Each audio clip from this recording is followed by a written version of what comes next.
A man has three coins A, B, and C. A is fair coin, B is biased such that the probability of occurring head on it is 2 by 3. C is also biased with the probability of occurring head as 1 by 3. If one coin is selected and tossed 3 times, giving 2 heads and 1 tail, तो find the probability that the chosen coin was A. ठीक है, ये find करना है। तो ये जो question है, ये जो क्वेश्चन का पैटर्न है, ये बेस्ट थ्योरम पर बेस्ड है, इसलिए हम लोग बेस्ट थ्योरम से बनाएंगे। तो बेस्ट थ्योरम से बनाएंगे तो देखो, एक ए बी सी 3 कॉइन है, तो 3 इवेंट तो हम लोग को मानना पड़ेगा, 3 इवेंट। ठीक है, तो देखो इवेंट E1 क्या मान लिए हम लोग, थ्रोइंग या टॉसिंग लिख देते हैं, कॉइन है ना, तो टॉसिंग कॉइन ए, तो इवेंट ए हो जाएगा tossing coin A.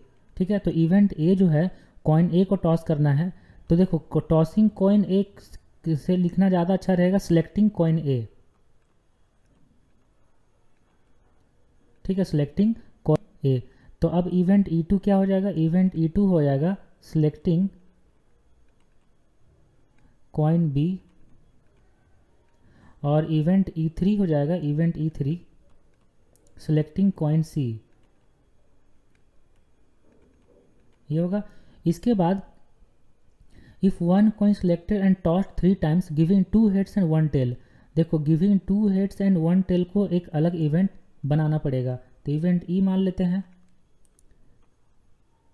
2 heads and 1 tail out of 3। ठीक है, 3 टॉस में 2 हेड्स और 1 टेल होना चाहिए। अब देखो P ऑफ E1 कितना होगा, P ऑफ E1 हो जाएगा, E1 मतलब सिलेक्शन ऑफ कॉइन ए, तो कॉइन ए का सिलेक्शन 1/3, इसी टाइप से कॉइन बी का सिलेक्शन ये भी हो जाएगा 1/3, और कॉइन सी का सिलेक्शन P ऑफ E3, तो कॉइन सी का सिलेक्शन भी 1/3, क्योंकि 3 कॉइन है। इसके बाद हम लोग को फाइंड करना P ऑफ, अच्छा ये P ऑफ E मतलब 2 heads and 1 tail out of 3 toss. ठीक है, यहाँ नहीं फाइंड कर, नीचे फाइंड करते हैं, क्योंकि इसमें बाइनोमियल प्रोबेबिलिटी का फार्मूला लगेगा। अब देखो एक चीज़ आपको नोटिस करना होगा कि P ऑफ जो हम लोग को फाइंड करना है, फाइंड क्या करना है कि if one coin selected and toss 3 times giving 2 heads and 1 tail find the probability that the chosen coin was A, the chosen coin was A, तो कॉइन ए था और प्रोबेबिलिटी फाइंड करना है कि 2 हेड और 1 टेल होना चाहिए। मतलब हम लोग को एक्चुअली फाइंड करना क्या है, हम लोग एक्चुअली फाइंड करना है P ऑफ कॉइन ए है ना, तो P of E1 by A, P of E1 by A find करना है, जो कैसे फाइंड होगा, बेस थ्योरम से। तो P of E1 by A find करने के लिए इसके अलावा जो भी इसमें फार्मूला अप्लाई होगा वो सारा फाइंड करते हैं।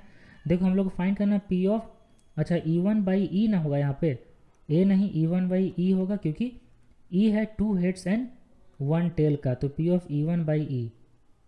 और हम लोग को यहाँ पे एक्चुअली अभी हम लोग क्या फाइंड करने जा रहे हैं, P of E by E1 find करेंगे, उसके बाद फाइंड करेंगे P of E by E2, उसके बाद फाइंड करेंगे P of E by E3। ठीक है, मतलब P of E by E1 का मतलब हो गया कि जब फर्स्ट कॉइन को सिलेक्ट करेंगे कॉइन ए को, तब उस समय 3 टॉस में 2 हेड और 1 टेल आना चाहिए। E1 कैसा कॉइन है, E1 तो फेयर कॉइन है ना, E1 फेयर कॉइन है, मतलब उसमें एक हेड एक टेल, हेड का आने का जितना चांस होगा उतना ही टेल का आने का चांस है। तो P of E by E1 हो जाएगा 3C2, मतलब 3 में से 2 बार हेड आना चाहिए, और हेड आने का प्रोबेबिलिटी होता है 1/2, इसका पावर 2 होगा, और टेल आने का प्रोबेबिलिटी 1/2। ठीक है, P of E by E3, P of E by E2, E by E2 का मतलब 2 हेड और 1 टेल होना चाहिए आउट ऑफ 3, कब, जब कॉइन बी सिलेक्ट करेंगे। अब देखो कॉइन बी का, जब कॉइन बी सिलेक्ट करेंगे तो कॉइन बी में हेड आने का चांस है 2/3, कॉइन बी में हेड आने का चांस है 2/3, तो देखो 3C2 करेंगे, क्योंकि 3 में से 2 बार हेड आना चाहिए, और हेड आने का प्रोबेबिलिटी है कॉइन बी में 2/3, क्योंकि यह बाइस्ड कॉइन है। ठीक है, तो हेड आने का चांस और टेल आने का चांस अलग अलग हो जाता है बाइस्ड कॉइन में, तो 2/3 के पावर में 2 करेंगे, और टेल आने का प्रोबेबिलिटी बचा 1/3, इसका पावर 1, ऐसा। और P of E by E three कितना होगा, देखो P of E by E three का मतलब हो गया कि 2 हेड एंड 1 टेल होगा आउट ऑफ 3। कब, जब कॉइन सी का सिलेक्शन करेंगे, और कॉइन सी भी बाइस्ड कॉइन है जिसमें हेड आने का प्रोबेबिलिटी है 1/3। तो इसका जो P of E by three हो जाएगा ये होगा 3c2 इंटू 1/3 के पावर में 2 इंटू 2/3। ठीक है, क्योंकि 1/3 हेड का है तो टेल का 2/3 होगा। अब ये सारा कैलकुलेट करते हैं। 3c2 होता है 3, तो 3/8 हो जाएगा, और 3c2 होता है 3, तो ऊपर 4 है तो 4 इंटू 3 और नीचे एक 3 कटेगा तो 4/9। ठीक है, ये हो जाएगा 4/9। अब देखो 3c2 3 हो गया तो इस 3 से कट जाएगा, ऊपर में 2 है नीचे में 9 हो जाएगा 2/9। अब हम लोग को फाइंड करना है, देखो P of E one by E है ना, तो बेस थ्योरम अप्लाई करेंगे।